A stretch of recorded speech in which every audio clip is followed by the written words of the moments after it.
Hi everybody and welcome back to a new episode of Diagnosedan. Today we are working on a 2006 Opel Vectra or Vauxhall Vectra or Holden Vectra or even Chevy Vectra depending on where you're from with a 2.2 liter engine, and the customer complaint is it idles fine, but as soon as you hit the throttle it has got absolutely no power. So let's diagnose this together.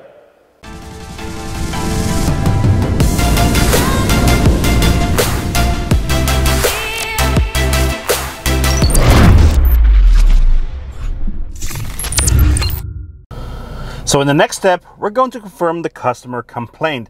So we're going to do a drag race. I'm outside the shop right now. I'm going to put the car in first gear and I'm going to absolutely floor it. So let's floor it. And I got full throttle right now and it absolutely won't go. The response to the throttle feels very sluggish. It won't rev over 3,000 RPM and it has got absolutely no power. So I guess that's customer complaint confirmed. Now, as you could see from the clip, this car has got very poor engine performance. It has got absolutely no power. It won't rev over 3,000 RPM and it takes ages to get there. Now off camera, it started stalling on me, so to be honest, I'm glad I made it back into the shop. Now in the next step, let's see what fault codes we've got stored. I've got the Bluetooth dongle hooked up to the car, so let's select engine and let's read the codes. And the fault code we've got stored is the P1191. Fuel rail pressure sensor circuit, low input. We've got a fault code for our fuel rail pressure sensor. Now before we start diagnosing this fault, let's take a closer look to what this fuel system actually looks like. On the side of the cylinder head, driven by the camshaft, is our high pressure fuel pump. The high pressure fuel pump is supplied with fuel through this line that comes from the low pressure fuel pump that's located inside the fuel tank. Low pressure fuel enters the high pressure fuel pump over here, and when the engine is spinning, this pump is spinning and it then pressurizes the low pressure fuel into a high pressure fuel, and it comes out through this metal fuel line before it enters the fuel rail. High pressure fuel now enters the fuel rail, and the fuel rail, that's the part that's connected to the injectors. Now inside the fuel rail, we've got a pressure sensor. This sensor is being used by the computer to measure the fuel pressure inside the rail. This is also the sensor that's flagging a code right now. Now in the back of the rail, we've got a fuel pressure regulator. And this is basically a valve that can open and close. Now when this valve is opened, fuel can flow through the rail back into the tank without any restrictions. But when this valve is closed, the fuel has got nowhere to go and the pressure inside the rail will rise. Now by very rapidly opening and closing this valve, the computer can control the pressure inside the fuel rail. This car uses a GDI or a direct injected engine. Now on a conventional engine, the fuel is injected into the intake manifold where the pressure is very low. Now it's very easy to inject fuel into a low pressure intake manifold.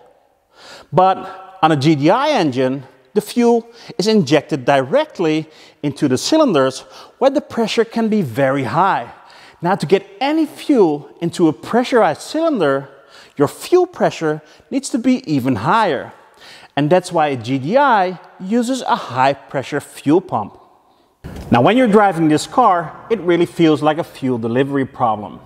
When it's idling, it's doing just fine, but as soon as you're demanding power, it's just not there, just like it's starving from fuel.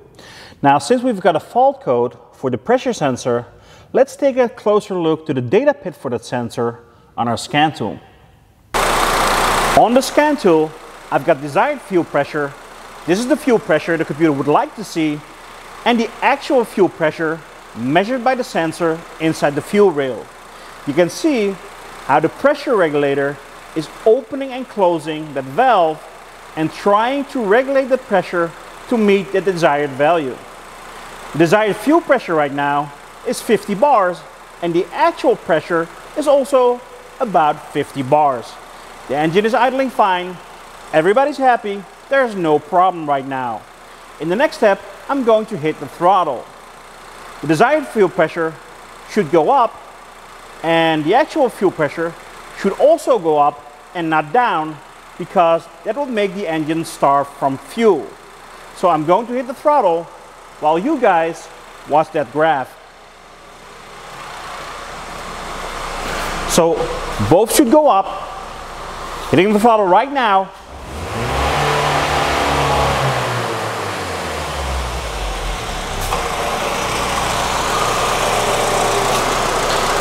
And as you can see, the desired fuel pressure went up, but the actual fuel pressure went down. So we actually have got a fuel delivery problem. As soon as I hit the throttle, you could see the rail pressure drop just when the engine needed it the most. No wonder this engine is producing no power. It has got a major fuel delivery problem. Now remember, we had a fault code stored for this rail pressure sensor. I don't think we've got a bad rail pressure sensor. I'm just thinking it's reporting just what it's seeing. A low input, meaning low fuel pressure. It's just reporting what it's seeing, and it doesn't like what it sees. I also don't think we've got a bad fuel pressure regulator. Remember in that graph, we saw the fuel pressure slightly going up and down. That makes me think that this valve is doing its job just fine. I know it's not 100% proof, but we gotta start testing somewhere. And for now, my money is gonna be on the low or high pressure fuel pump. I wanna start out by checking the low pressure fuel supply to the high pressure fuel pump by hooking up a fuel gauge to the service port that's conveniently placed on top of the high pressure fuel pump. I hooked up a pressure sensor to the low pressure service port, and that pressure sensor is connected to my Hobby Tools universal pressure tester. So we're going to measure the low pressure fuel, so let's select fuel low pressure, and it tells you to connect the 300 bar sensor, and we did, and we're ready to go. I took a look at service data, and I found out that the low fuel pressure should be between 4 and 4.4 bars at all times. So even when I rev the engine, the pressure should never drop under 4 bars. If it does, it might not supply enough fuel to the high pressure fuel pump. So in the next step, I'm going to start and rev the engine while you guys take a look at the pressure tester.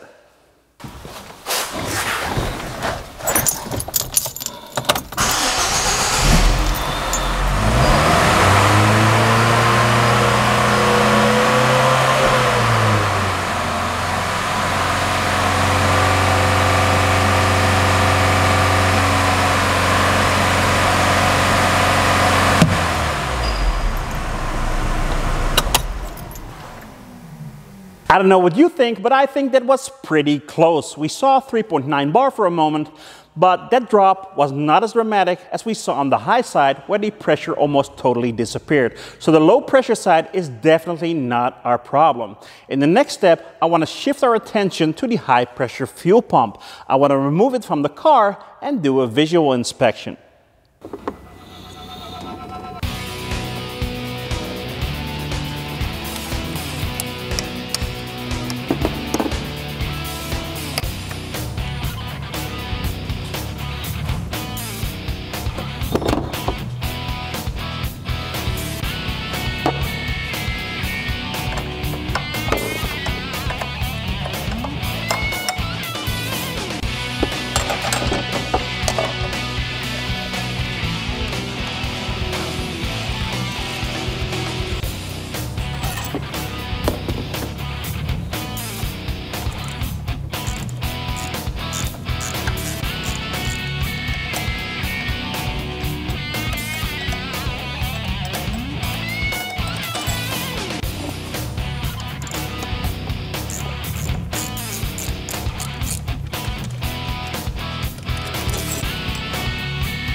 I removed the pump from the car, and in the next step, I want to take it apart and do a visual inspection to see if we can find anything wrong with it.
Now I don't know how well the camera picked it up, but as I was taking this pump apart, I found that one of those three little membranes actually has a rupture in it.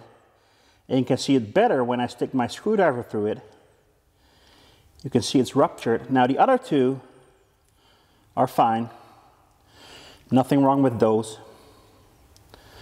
But the pump was losing pressure through this rupture. Now let me try to explain how this pump works. Low pressure fuel enters the pump over here. Inside the pump there are three pistons. As the pistons move, they pressurize the fuel, and high pressure fuel comes out the pump on this side. On top of those pistons are three little membranes. And as we know now, one of them was leaking. On top of the membranes, we've got this plate that seals them. And on top of that, we've got this cylinder that holds three little pistons.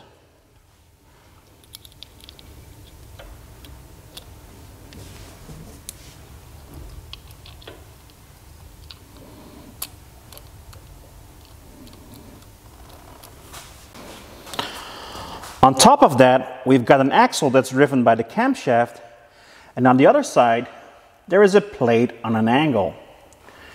Now, because this plate is on an angle, it's wobbling, and because it's wobbling, it's driving these pistons.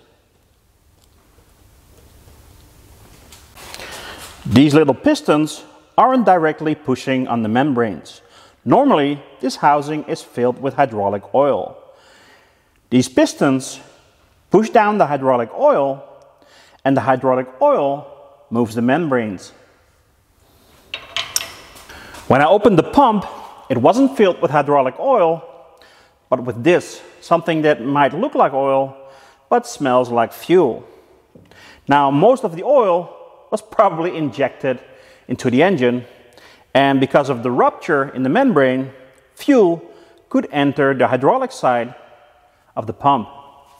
Well, I guess we found our problem. This pump was able to supply some fuel pressure because the engine was still idling, but when the engine demanded higher fuel pressure, this pump just couldn't deliver. And that's why we saw on the graph, when the engine demanded higher fuel pressure, when we revved the engine, the fuel pressure actually dropped. That's because that little rupture in that membrane. Now, there are rebuild kits for these pumps available, but I find them ridiculously expensive. They are hard to get, and you're only doing a partial rebuild. And these pumps are filled with hydraulic oil from the factory, and after filling, they close the hole with a ball. So if you want to refill it, you've got to drill a hole and somehow close that. Now, if it's your car, and if you want to do that, that's fine with me. But today, we are replacing this pump with a brand new one.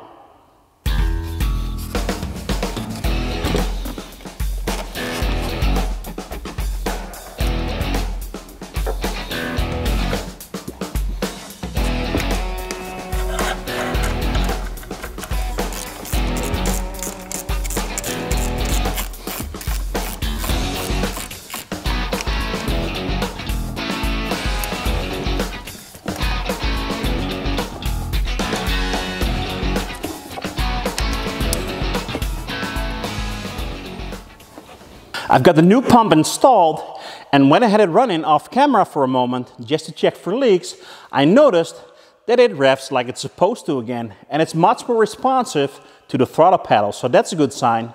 We're also going to take a look at the desired and actual data pit again, and after that we're going to do a road test.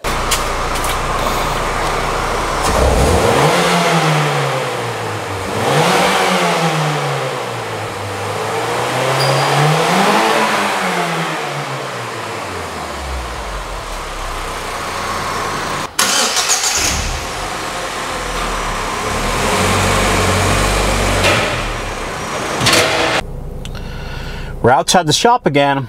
We're doing the road test. New pump installed. First gear. And let's go.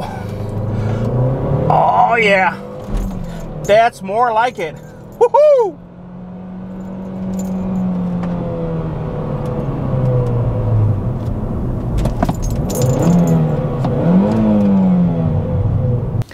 High pressure fuel pumps are quite a common failure on these direct injected Vectras. If you got one with similar symptoms, now you know how to test it, what to look for, and how they fail. I really hope you enjoyed this video. If you did, please subscribe to my channel. And when you hit the little bell, you will get a notification each time I post a new video. And remember, Diagnosedan, fixed it again. See you next time, guys.